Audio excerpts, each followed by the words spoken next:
سلام تخاتل سلام فوتوغرافي كما يقنفون انبارنا لهم معنتون حانتي فيديو حجركم متيلخو نايلهم معن سرحنا انتا يخون كما يقرنا بيزنس كار اب فوتوشوب نسرح خم نخل حبيرنا خرينا والدي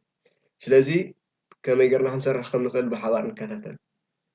مجمرا نقر نقبرو انتاي نحنا نتقومو لو سوفتوير وي ابليكيشن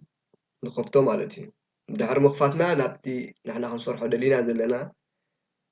سرح خم يقرنا لاير ክንከፍት ከም ንኽእል ከሪና ስለዚ መጀመርያ ነገር ንገብሮ እንታይ እቲ ኣነ ዝጥቀመሉ ሶፍትዌር ዳብል ክሊክ ብምግባር ከፍቶ እየ ማለት እዩ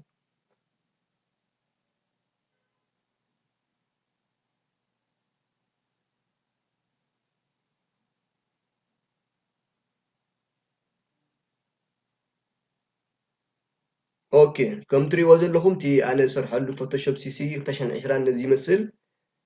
ካብዚ ቀፂልና እንታይ ኢና ንገብር ኣብዚ ፋይል ዝብል ዘሎ ክሊክ ንገብር እሞ ብምቕፃል ኣብዚ ኒው ዝብል ዘሎ ወይ ከዓ ኮንትሮል ኤን ክሊክ ጌርና ኒው ሌየር ንኸፍት ማለት እዩ ክሊክ ንገብር ኣብዚ እሞ ኣብዚ እንትሪእዎ እንተሃሊኹም ዝተፈላለየ ዝተዳለወ ሌየር ዘለና ማለት ስለዚ ንሕና ሎማዓንቲ ቢዝነስ ካርድ ክንሰርሕ ስለ ዝደለና ግን ኣብዚ መፂና 3.5 ኢንች ብክልተ ሪዞሉሽን ከዓ 300 ፒክሰል ኢንች ንወስድ ማለት እዩ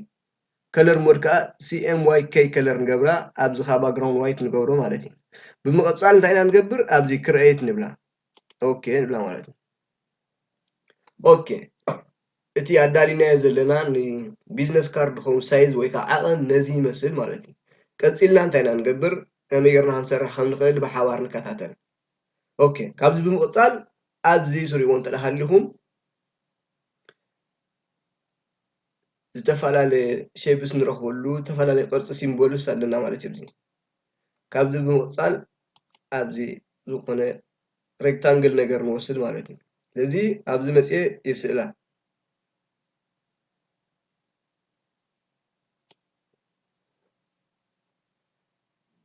ኦኬ ነዚኣ ድሕሪ ምስኣል ኣብዚ ፀሊም ዘሎ ሕብሪ መፅአ ኣብዚ ይቕይሮ ማለት እዩ ኦኬ ነዚኣ ኣልት ብምፅቃጥ ወይ ከዓ እቶም ካልእ ፎቶሾፕ ጥቀሙ ሽፍት ፕላስ ኣልት ናብዚ የስሕባ ማለት እዩ ስለዚ ናብዚ ጎድኒ ከዓ የዞራ ብድሕሪ እንታይ ዝገብራ ናብዚ ጫፍ የምፅኣ ኣለኹ ማለት እዩ ኣብዚ ኣምፂና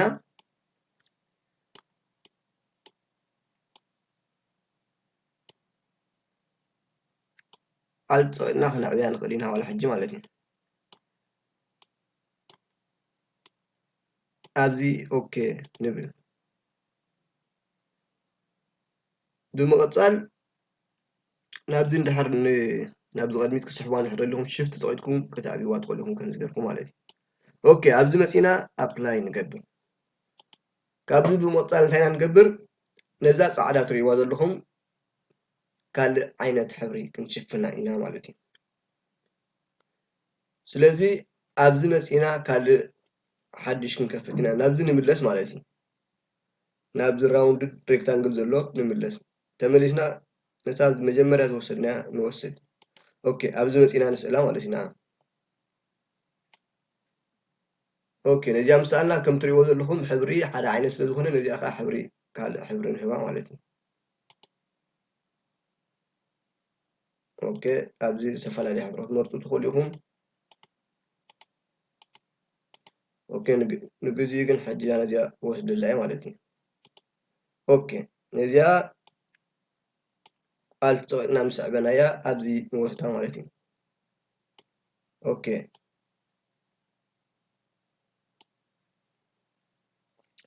ኣልት ፀቂጥና ነዕብያ ሕጂ ከማን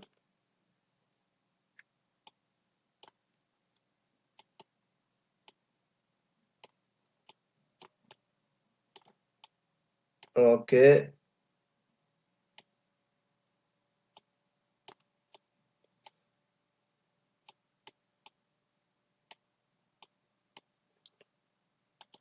ኦኬ ከም ትሪእዎ ዘለኹም ነዚኣ ትመስል ማለት እዩ ኦኬ ቀፂልና እንታይ ኢና ንገብር ኣብዚ ሳልሰይቲ ንእሽተይ ሌየር ከዓ ክንከፍተላ ኢና ነዚኣ ስለዚ ከመይ ጌርና ኢና ክንከፍተላ ንኽእል ንከታተል ኣብኡ ተመሊስና ሕጂ ከማን ሓንቲ ሌየር ንወስድ ማለት እዩ ኦኬ ነዛ ريكتانجل راوند إلنا نوصل كل جزء نزيها دحر موساد مليسنا أبو موسدها مالتي سوري نزيها آخر حبر نغير لها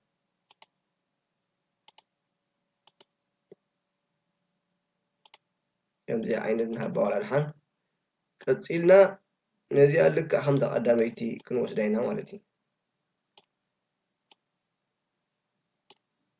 أوكي هل تصغيرنا خنا أبيان كنا نسان خلينا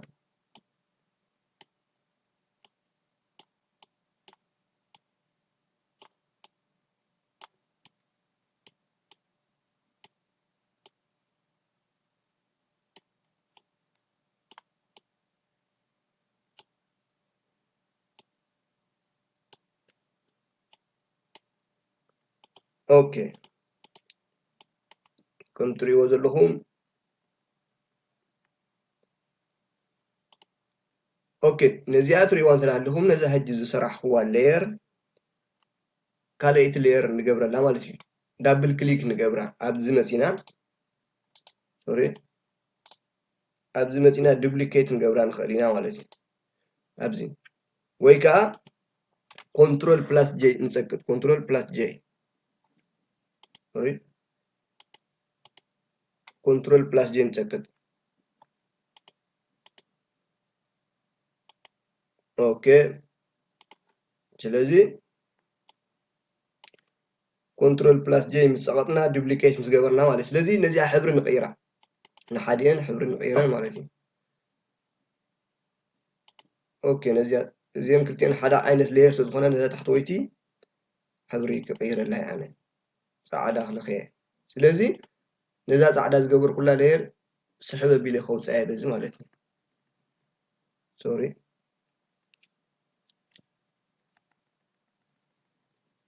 اوكي كم تريو لكم سحيبه خوت ساي مالتني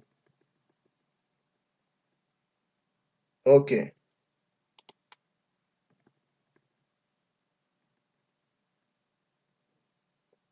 سحبنا بزي نوصا مالتني كابز قصيلنا انتينا نقبر أبزي متينا تريوان تدهاليكم أبزي ناس أبوتا زلو كما يجرنا أنا هنسرحلو نخيل ويقعتي أسمات دي تناي إيميل دي قال ماذا كما يجرنا كنا توهم نخيل كرينا مالتي الذي نكهتن قديمنا قلنا زي على أوروبا جاتنا سلزلا أوروبا كنا ملسينا مالتي خمس جرنا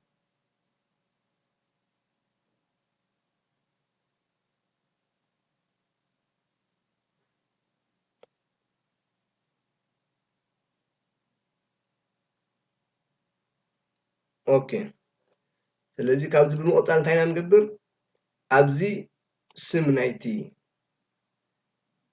تكال وي نايتي ناتكم تكال كنت صحفو تخليكم نابنت ناتي صحف الله يبزي سلام فوتوغرافي كبلا يماكي أوكي أبزي سلام فوتوغرافي إلا خد صحفية مالتي ስለዚህ ኣብዚ ብምምፃእኻ ሳይዝ እውን ክትቀያይርዎ ትኽእሉ ኢኹም ንኣብነት ኣነ 8 ገብረ ነዚ ማለት እዩ ኣብዚ ከዓ ክተርጉድዎ ክትቕጥንዎ ትኽእሉ ኢኹም ማለት ነዚ ፅሑፍ ቦልድ ክትገብርዎ ትኽእሉ ትቕንስዎ ትኽእሉ ማለት ስለዚ እዚ ይመስል ከምዚ እናገበርኩም ቅንስዎ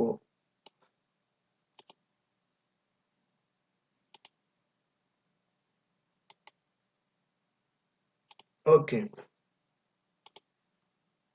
ኣብ ትሕቲ እዚኣ ከዓ ግራፊክ ዲዛይነር ኢልና ንፅሕፈላ ማለት እዩ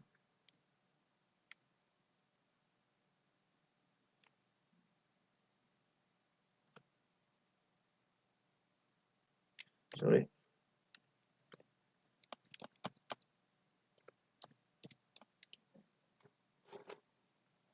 ኦኬ እዚኣ ሳይዝ ንንእስ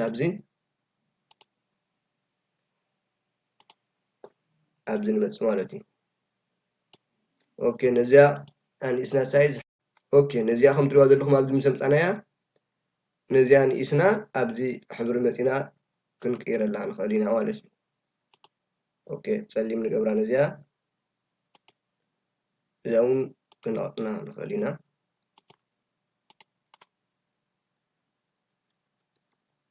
أوكي كابزو أصلنا انتينا نقبل كما يجيرنا إلى ختناي أدراشنا إيميل لوجوتات كنوم صون خل كرينا والله سلزي كابزي بموصل أنا already نزي زدنا هو أفولدر سلزلنا كفولدر كم سيا والله سلزي أب فايل نخيد مو فايل مثلنا open ولا ويكا كنترول بلس أو مالتي كليك نقبل أوكي تريون ترى هاللي هو مابزي أنا زدنا هو لأن مالتي أوكي نعم نتيجة أخو سريانا VPN جدا ليزلهم أبزي كلا قرب من الإنسان زي مالتي آلت صغيرنا ننسى أوكي بمقصد نابزي نسحبها أوكي أبزي أبلاي نقبل نسحبها نابزي مالتي أوكي مليسنا نزيها ننسى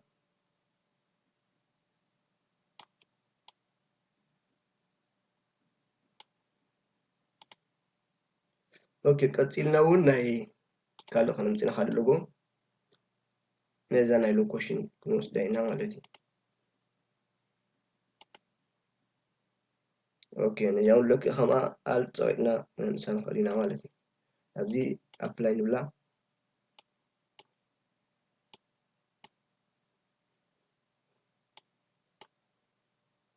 أبزي مسينا أنا أمتها مالتي نجاول لك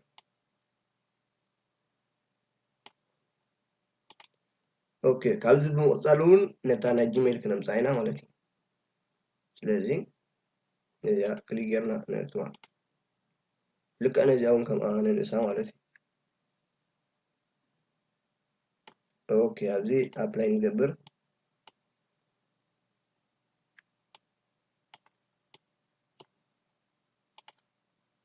نتينا أبزي نقل نتاها مالتي نجاونا أوكي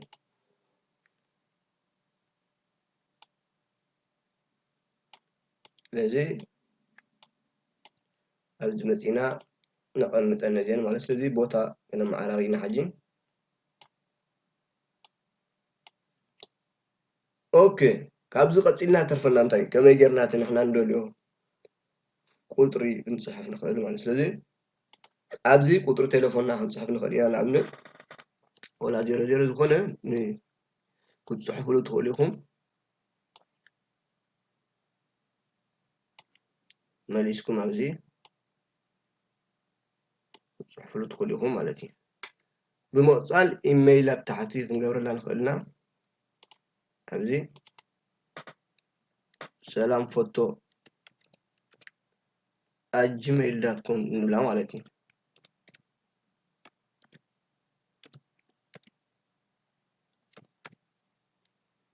اوكي سلام فوتو @gmail.com نبلا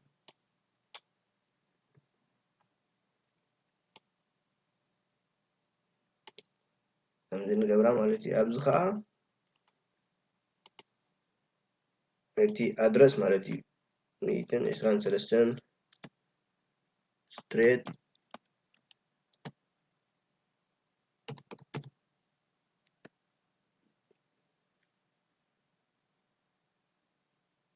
ستريت زدولهم موصحف تدخليهم تقولوا لابزي مالتي أبزي نو تدومو اوكي أبز خاء بتريقون تلحليهم ناتكم لغو تقولوا لا تدخليهم مالتي لذي ناتكم لغو كما يجركم كتمت لهم تدخلوا بحبار نكاتاتن اوكي أبز فايل نخيد مو open نبلا مالتي بمقصال أبتي سخم زقمتكم وتناتكم لوجو بيكم زلوا ستفوتوا أبتي زقمتكم مخيتكم كتمتوا تدخليهم سلذي أنا أبزي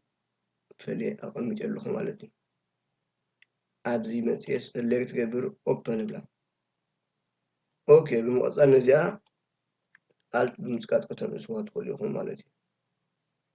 أوكي أبزي متيكم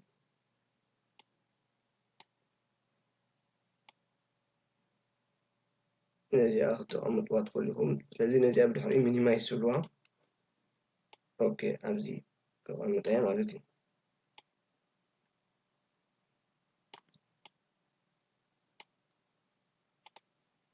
ስለዚ ኣነ ነዚኣ ክደግማ እየ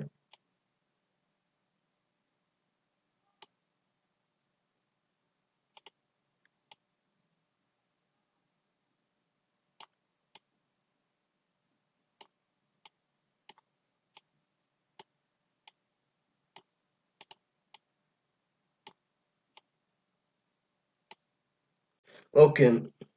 ካብዚ ብምቕጣል እንታይ ኢና ንገብር ምናልባት ነዚ ክነተዓራርዮ እንደሊ ነገር ተሃልዩ ነተዓራርዮ ምናልባት ነዚ ኣነ ብትግርኛ እውን ክገብሮ ክእል እየ ማለት እዩ ስለዚ ነዚ ብትግርኛ ክቕይሮ ክእል እየ ኣብዚ ብምምፃእ ሰላም ፎቶግራፊ ይብላ ማለት እዩ ነዚ ፎንትስ ብእንግሊሽ ኮይኑ ዘላ ክቕይሮ ክእል እየ ብዚ መፅአ ኣብዚ ዝተፈላለዩ ፎንትስ ናይ ትግርኛ ኣለኒ ማለት ስለዚ ኣብዚ ይመፅእ ኣብዚ ከዓ ሳይዝ ዝቕይሮ ማለት እዩ ኦኬ ስለዚ ነዚኣ ሕብሪ ክቕይረላ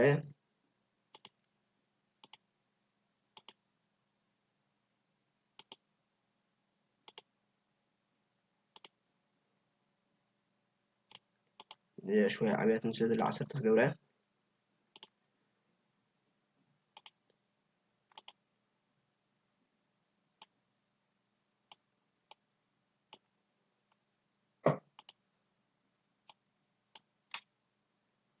زي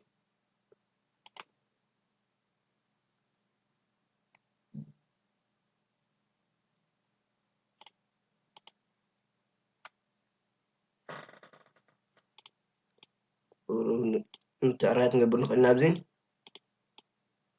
اوكي كابو مطلع بزي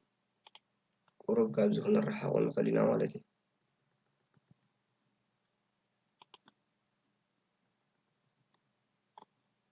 ምናልባት ግን ኣብዚ መስመር ሩል ትገብርሉ ትኽእሉ ኢኹም እንድሕር ከደራብሸኩም ዝኽእል ኮይኑ ከደራብሸኩም ዝኽእል ድሕር ኮይኑ ከምዚ ጌርኩም ብመስመር ክትሰርሑ ትኽእሉ ኢኹም ማለት እዩ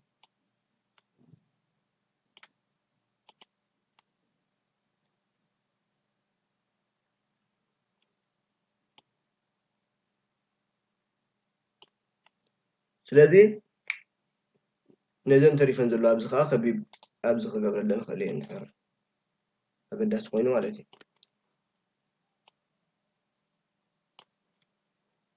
ንቆፃል ኣብዚ ፀሊም ሕብሪ ትገብርሉ ማለት እዩ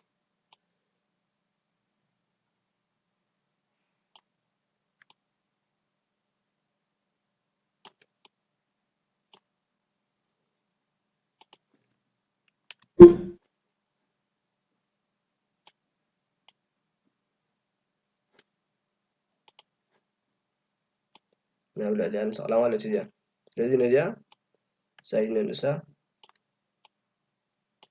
ብምቕፃል ሕብሪ ከዓ ንቕይረላ ማለት እዩ እዚ ኣብዚ መፂና ሕብሪ ክንቅይረላ ንኽእል ኢና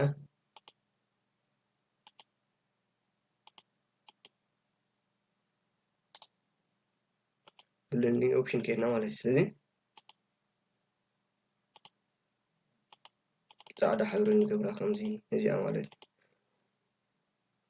ኦኬ ግን ናይዚኣ ሳይዝ ናይዛ ሰርክላትና ቁርብ ንእሳ ስለ ዘላ ገጅፋና ስለ ዘላ ሶሪ ነንእሳ ከምዚ ጌርና ማለት እዩ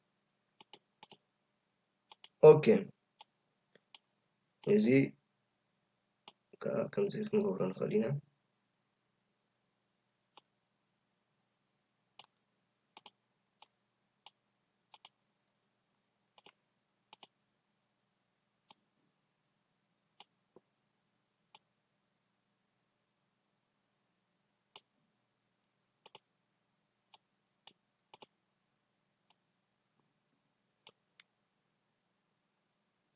ኦኬ ካብዚ ብምቕፃል ኣብዝታት ሕብሪ ክትቀያይሩ እንድሕር ትደልዩ ኮንኩም ንኣብነት ነዚ ፃዕዳ ዘሎ ኣብ ሰሌክት ምግባር ብለንዲንግ ኦፕሽን ትኸዱ ማለት እዩ ኣብዚ ትኸፍትዎ ነዚ ሰሌክት ብለንዲንግ ኦፕሽን ትኸዱ ምናልባት ነዚ ፃዕዳ ዘሎ ዝተፈላለየ ሕብሪ ክትገብርዎ ትኽእሉ ኢኹም ማለት እዩ ንኣብነት ከምዚ ክትገብርዎ ትኽእሉ ኢኹም ብምቕጻል ነዚ ኸማን ኣብዚ ክሊክ ብምግባር ሕብሪ ክትቀያይሩ ትኽእሉ ኢኹም ማለት እዩ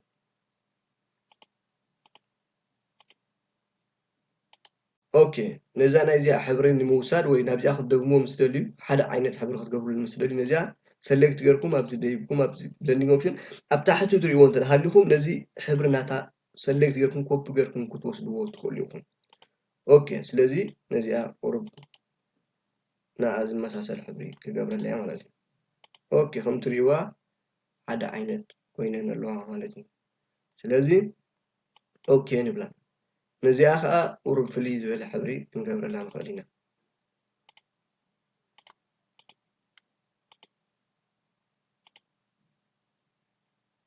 ኦኬ ዝተፈላለየ ሕብሪ ክንገብር ንኽእል ኢና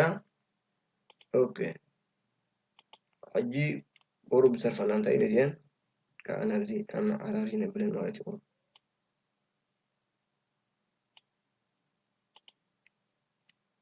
ኦኬ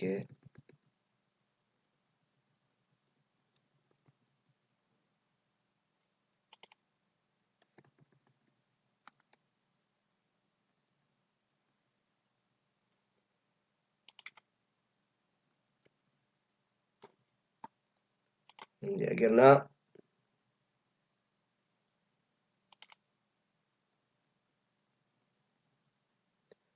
ኦኬ ካብዚ ብምቕጻል ኣብዚ እንትሪእዎ እንተሃሊኹም ደስ ዝበለኩም ሎጎ ከተምፅኡ ትኽእሉ ኢኹም ክተቐምጡሉ ትኽእሉ ኢኹም ኣብዚ ራውንዲንግ ሬክታንግል ዝብል ኣትኹም ዝተፈላለዩ ሎጎ ክትገብሩ ትኽእሉ ኢኹም ማለት እዩ ስለዚ ኣብዚ ብዙሕ ዓይነት ሎጎ ኣለኩም ኦኬ ክንመርፅ ንኽእል ኢና ካብዚ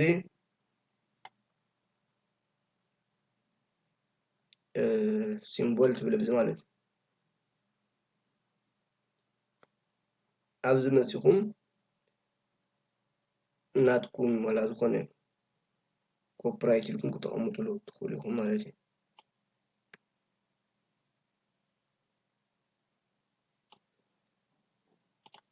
ኦኬ ነዚኣ ኣብዚ መፂኹም ክተቐምጥዋ ወይ ኮፍ ክተብልዋ ትኽእሉ ኢኹም ማለት እዩ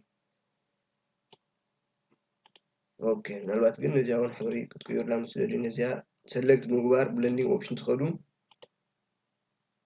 ኣብዚ መፂኹም ቁሩብ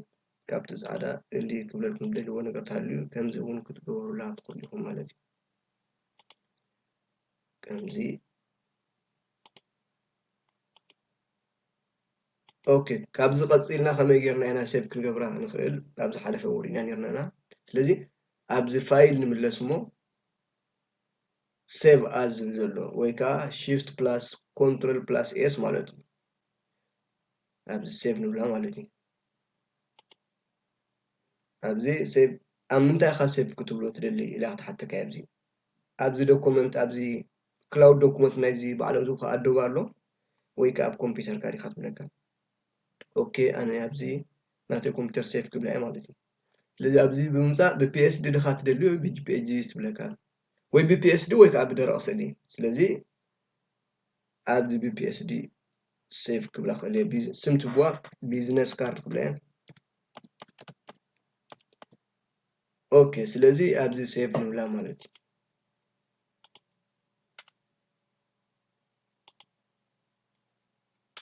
ኦኬ እምበር ናይ ሎማዓንቲ ስራሕና ነዚኣ ትመስል ነይራ ኣብ ናይ ሎማዓንቲ ስራሕዎ ሕቶ ወይ ርእይቶ ምስ ዝህልወኩም ኣብ ታሕቲ ኮመንት ወይ ከዓ ብኢሜይል ክሰድሎ ትኽእሉ ኢኹም ስለዚ ተሰናዩ ኣብ ቀፃሊ ብካሊእ ቪድዮ ክሳብ ንራኸብ